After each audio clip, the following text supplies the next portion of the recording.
Hello, Captain VFC here with a little unboxing video. Today we are looking at the Revell F8F Bearcat in 1/72 scale.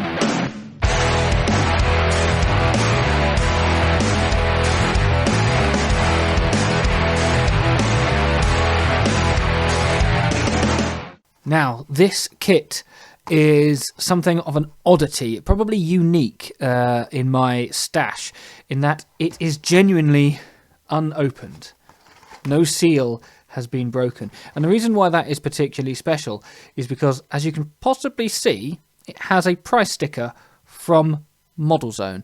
For those who don't know, Model Zone were, keyword, were a high street brand of hobby shop that went into administration in 2013, so I must have therefore bought this a decade ago. And it's not been opened in that time at all in any way, shape or form. Now, I actually think I bought this in 2010, which is when this dates from. At least this box. The reason why I didn't open it is simple. I have already made this kit a couple of times, and this one is a spare one from my stash. The kit itself was originally released by Monogram in 1967, and this was the original box for it. This is just the top. The bottom is currently being used for stores, but this is the original release of this kit. How do I know this? Well, I know this because of Scalemates and because I like this kit. The box from Revell, of course, has absolutely no information about when the tooling dates from. But let's have a little look anyway. Obviously, on the front, you've got this rather nice painting of the Bearcat in flight with an aircraft carrier, probably some sort of ship. No, it looks like an Essex class of some sort down below. Obviously, the price tag. It is in the blue style of box that was well known, standard for the time. You have your information here telling you that there are 4 rockets on pylons, structural surface detail, movable propeller, yeah, about that, and various other things. The ends have nothing but a copy of the front, and on this side it just says kit suitable for ages 10 to adult, and just some basic information there. Interestingly, on the back, I reckon all of these kits are probably still available because it's what Revell do. But interestingly, it is a skill level 3, which is, of course, explained here as being nothing to do with the skill level and entirely to do with the parts. But enough of that. Let's get our trusty knife out and let's open this up for the first time in over a decade. Release the contents of this box. Oh, that feels satisfying. Oh, right. Flappy end box. Inside we have, get rid of that, a sealed bag. Or is it sealed? Yes, a bit of sellotape. A sealed bag with some blue plastic and some clear plastic in. Some black and white Revell instructions, and just poking out the top we have the safety advice. Do not put polycement in your eyes, do not insert into any cavity in your body, flammable, you know, all the usual sort of stuff. A scuffed decal sheet protector, there we go, I was right, Revell, how you say it, 2010, printed in Italy. It doesn't say who by, but I believe these will be good quality. Obviously, we'll have to wait and see. And let's look at the instructions first. Let's just get that out of the way for a sec. Right. Oh, look, come on, what are they doing? Like a bloody broadsheet. This is your page 1. Oh, look, the insides have fallen out. Right, we're doing this one page at a time. This is a faff. You have your information about the Bearcat in 2 languages. Your basic technical data of the Bearcat. And then read before you start. I'm going to say no. And then we'll have to come back to this because there's no staple holding this together.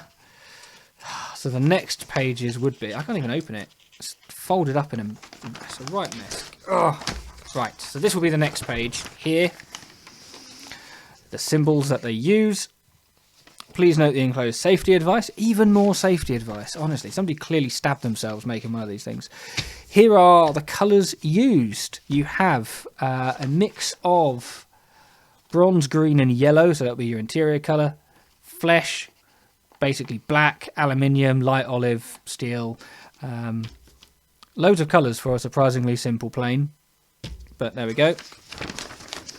And there's your sprue map. And here's how you build it in beautiful black and white, slightly dodgy to read. Ugh, that's the other side. It doesn't fold properly because it's not meant to be red. It's just bollocks. Interestingly, you make the wings top and bottom, and then you stick the fuselage around it either way.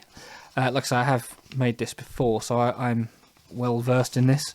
You have to cut a bit of the undercarriage leg off for some reason. Interesting. And you can have it with the canopy open or closed, and it doesn't actually mention it, but it comes with a stand. It just says don't use the stand. I don't know why. There we go. Then it's the call out, which is blue. It doesn't tell you that, of course. It tells you that it's colour L. Do we think that's L? Comment below if you think it's L.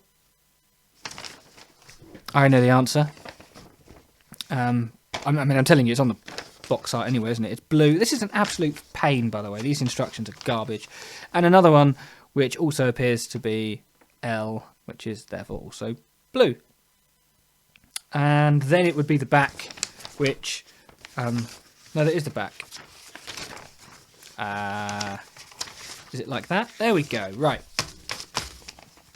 So it doesn't fold properly, but it's supposed to be more like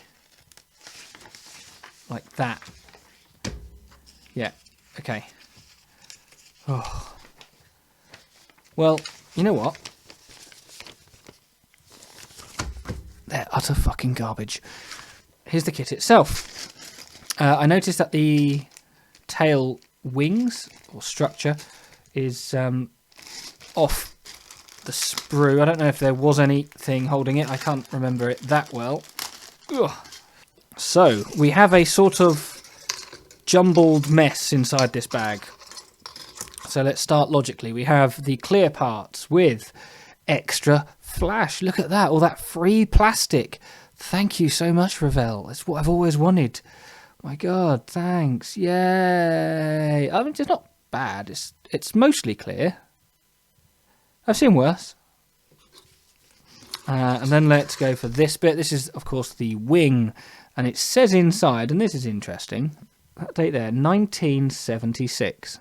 1976, copyright Monogram models. As we've already established, it was actually released in 1967. It was re-released in 1975, so they could have changed it potentially, and for some reason predated it. I don't know, but that is obviously wrong. Made in USA. There we go. In fact, you can see a lot of scratching here, as if they've tried to remove something. But yes, it's dark blue plastic. A lot of flash on here, on the feeds, but not actually on the part itself. That is the interior bay, which is just raised on the wing surface. And it also, interestingly, has 1976 on the bottom of the wings there. Now, the fuselage does go over that, so you won't see it. But that is still unusual. We have 4 rockets, 2 undercarriage legs, and some wheels. Again, a little bit of flash, but nothing too shabby. We have some bombs and a propeller blade thing. We have an engine. That's it. Just the engine. Not bad for its age. Not horrifically moulded. There is enough flash that there's actually no hole in it. The flash has almost completely covered up the shaft. That's what the word I was thinking of. The hole for the shaft. Here's the tail wing, complete with flash, as you see. And there's some there as well. Some sort of, just broke it. Some sort of residue. Lovely. Undercarriage legs, that's a bit of the stand. There's a seat, which is about as detailed as the cockpit gets. Here is the stand, and this is clearly the reason why Revell tell you not to use it. It's got Monogram F8F Bearcat and extra flash and a drop tank. There's the propeller blades. And finally, we have a pilot with... it's all falling apart. It's barely attached. A pilot with what looks like a hat made out of flash. And the fuselage itself. Oh, some flash just fell off. Oop, see? Nice. And yes, there is the fuselage tail wheel moulded onto it. And you can see the hole for the wings. So there we go. That is more or less it. The Revell 1/72 Grumman F8F Bearcat, as originally released by Monogram in 1967. Now, I, as I've said, have made this kit before. In fact, I have made it twice. Here is one of the decal options. This is made from the original 1967 tooling, as per the box that I showed. Over the years, I made this before 2010, before this even came out, when I was a teenager. So it's showing a bit of wear and tear. The rockets have fallen off on one side. I do have them somewhere. The decals have discoloured a fair bit. It's not great. And if you pull the propeller blades, they fall off, because when it says moving, it just means that they haven't got a pin in the back and you just stick it in the hole. It's not a bad kit. You can see how glossy it is because, well, I painted it in a glossy colour. And I've made this exact same boxing, which is exactly the same kit but with more flash. Here it is, slightly better, slightly more satin finish, but also extremely dirty because I've just taken it off the shelf where it's been for a number of years. No wheel well detail at all. So these are the two options that you get. Therefore, this one will have to be something different. But the main reason why I bought it was actually to test airbrushing. So I'm going to make this using my new airbrush. I will probably do it blue, and I don't want to discard either of these two, but it will almost certainly duplicate one of them, and I'll have to find a way of making it more interesting. So there we go. That was a quick look inside the box of this kit. I will be making this for the third time. I'm already remembering why I didn't want to make 3 in a row. Well, not 3 in a row. I made this one and then a couple of years later made that one. But I know why I needed a break after making that one.